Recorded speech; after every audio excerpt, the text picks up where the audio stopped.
Welcome to another episode of My Weird Prompts, an AI-generated podcast featuring the random prompts of Daniel Rosehill as answered by a revolving cast of friendly AI characters. Join us for deep dives into AI, technology, and whatever other random thing Daniel finds fascinating today. Subscribe on Spotify or your favorite podcatcher. Now, today's episode. This episode was generated using artificial intelligence. Please verify facts. Hi there, Herman and Corn. So, I thought I'd ask another question touching upon psychiatry in the brain, such an interesting area, and takes us away from the tech episodes we've been talking about lately. I asked you previously about SSRIs, selective serotonin reuptake inhibitors, the mainstays of modern treatment for depression and anxiety. Real workhorses as drugs treated for first-line medications for so many different conditions. And for a lot of people with depression and anxiety like me, who are the milder end of the scale, this is all we need. But not everyone with depression has mild depression. Some people are severely depressed and fail these first-line treatments, the SSRIs. And the treatment options then, I mentioned I found it fascinating looking at, there was one study comparing the efficacy of antidepressants, which kind of went from the MAIOs, which had the major limitation that if you went on a blue cheese eating binge, you might have a hypertensive episode. But they, I believe, were very effective and are still used very sparingly for severe depression. In the meta comparison I came across, I believe amitriptyline actually proved itself to be had the highest efficacy. But the effectiveness is not the only thing. The side effect profile is important too, which is why you don't tend to get offered amitriptyline as the first choice anymore for depression. It's Lexapro and the other modern SSRIs. But beyond, even within the realm of drug therapy, there's folks who don't get adequate response on any drugs at all, including the first lines that are really kept, or I should say the first generation MAIOs that are really reserved for the most severe cases. And in these circumstances, sometimes electroconvulsive therapy is used. And I think that many people, when they think about that, it brings to mind these kind of horror movie depictions of people being shocked, but it's still being used for these cases. Herman and Corn, I guess what with someone who's never been even past SSRIs, because I'm one of the people who I guess had a good response to it. For those who get all the way down to shock therapy, what percentage of people with depression are we talking about firstly, who are really at that more severe end of the spectrum and fail or don't get an adequate response to multiple drugs? And I guess the mechanism itself is really intriguing beyond the fact that it's still used. And I think it would be unfair if we didn't say that modern ECT has come on tremendously since those kind of gruesome depictions in the horror movies. It's a refined process, and it's done, administered by very, I'm sure, caring and professional people. But what is it about this idea of electrocuting the brain that has therapeutic effect?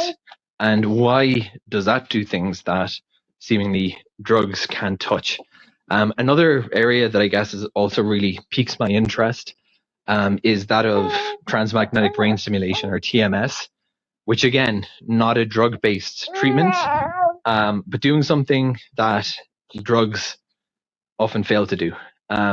We mentioned in the episode about SSRIs, I mentioned that really my question beyond when are they retiring is what's going to come next?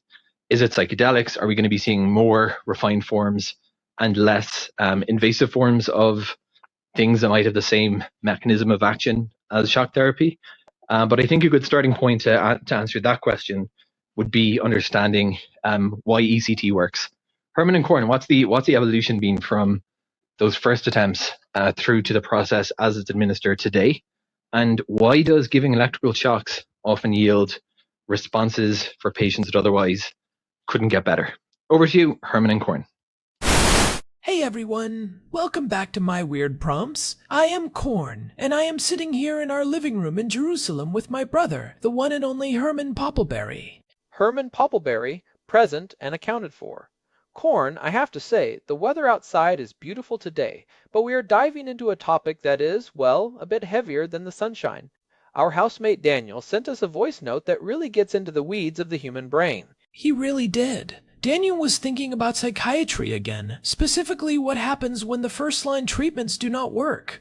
We have talked about selective serotonin reuptake inhibitors before, those common antidepressants like Prozac or Lexapro, but Daniel is asking about the deep end of the pool. He is asking about treatment-resistant depression and the intervention that still carries a huge amount of stigma, despite being one of the most effective tools we have, which is electroconvulsive therapy, or ECT. It is such a fascinating and, frankly, misunderstood area of medicine. There is this huge gap between the cultural image of shock therapy, the screaming patients in movies like One Flew Over the Cuckoo's Nest, and the reality of a modern clinical suite where this is happening every day. Daniel specifically wanted to know how many people are in this severe category, why we are still using electricity in 2026, and what the mechanism actually is. And he made a great point about the older drugs too. He mentioned monoamine oxidase inhibitors and that whole blue cheese problem. For those who do not know, if you are on those older antidepressants, you actually have to avoid foods high in tyramine like aged cheeses, soy sauce, or red wine, or you could have a literal hypertensive crisis. It shows you how far we have come, but also how stuck we still are for a large portion of the population. Exactly. So let us start with that first question from Daniel. What percentage of people are we actually talking about when we say treatment resisted? The numbers are actually quite sobering. Most clinical definitions of treatment-resistant depression, or TRD, kick in after a patient has failed 2 or more adequate trials of different antidepressant classes. Research suggests that a significant percentage of people with major depressive disorder experience treatment-resistant depression, with estimates ranging from roughly 30% to nearly 50% depending on how strictly you define treatment failure. That is a massive number of people.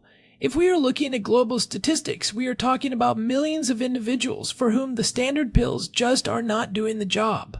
It really is. The reality is that the brain is incredibly redundant and complex. Sometimes, simply nudging the levels of serotonin or norepinephrine in the synaptic cleft just is not enough to break a deep biological depression. So that brings us to the big one.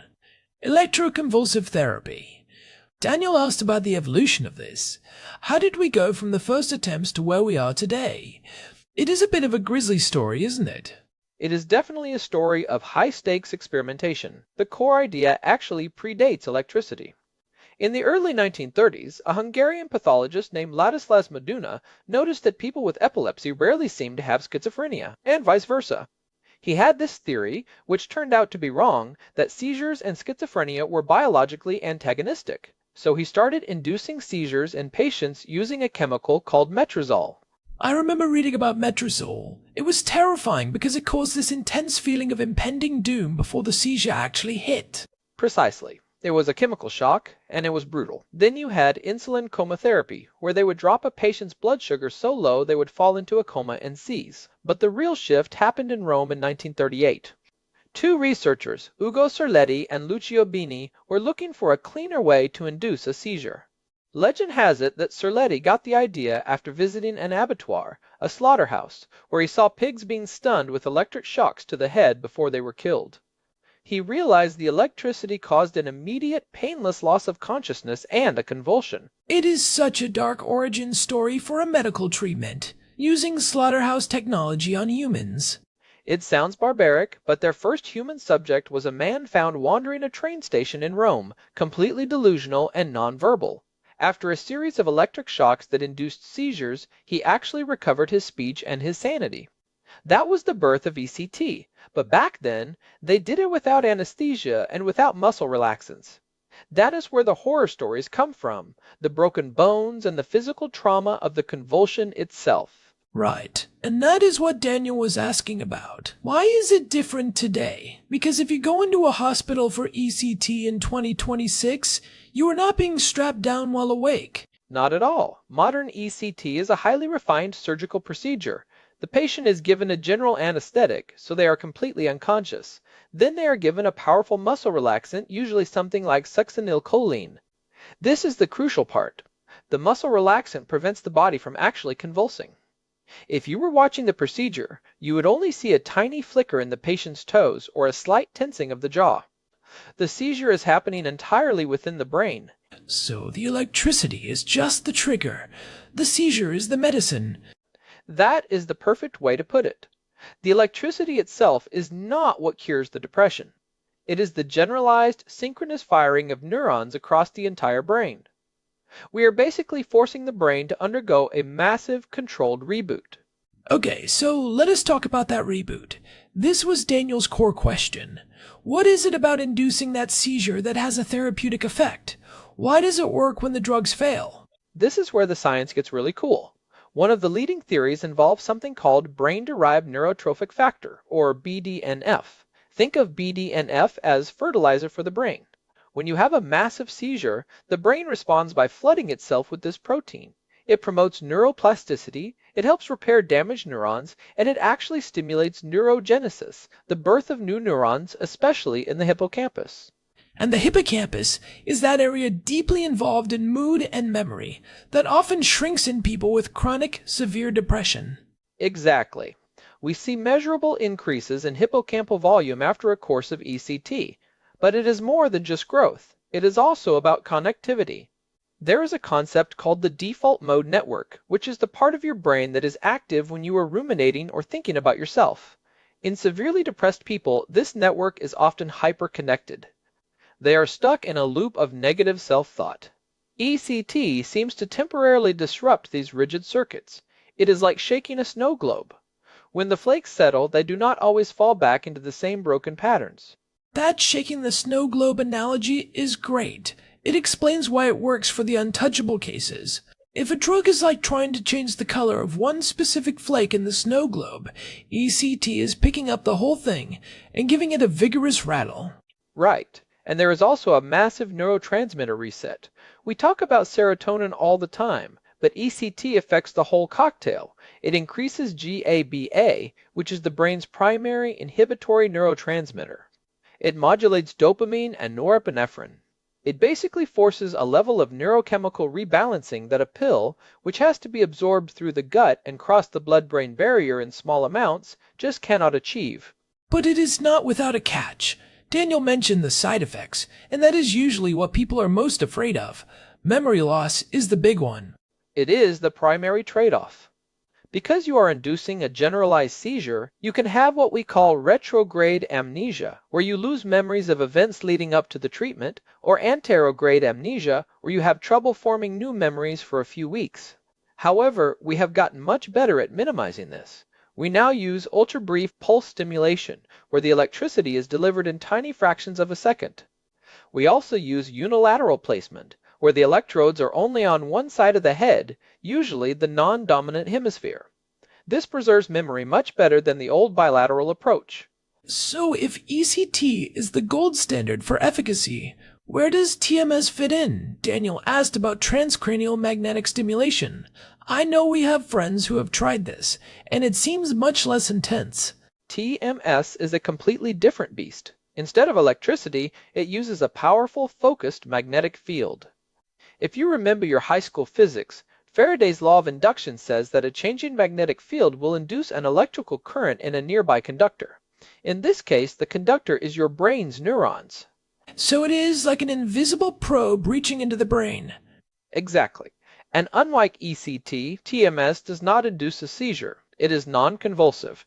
You sit in a chair, fully awake, and this coil clicks against your head. It is targeting one specific area, usually the left dorsolateral prefrontal cortex, which is often underactive in depression. It is much more like a gentle, repetitive tapping that encourages those neurons to start firing properly again. And Daniel also mentioned ITBS, or intermittent theta burst stimulation. That is the newer, faster version, right? Yes. Standard TMS used to take 40 minutes per session. ITBS mimics the natural firing rhythms of the brain and can do the same job in about 3 minutes.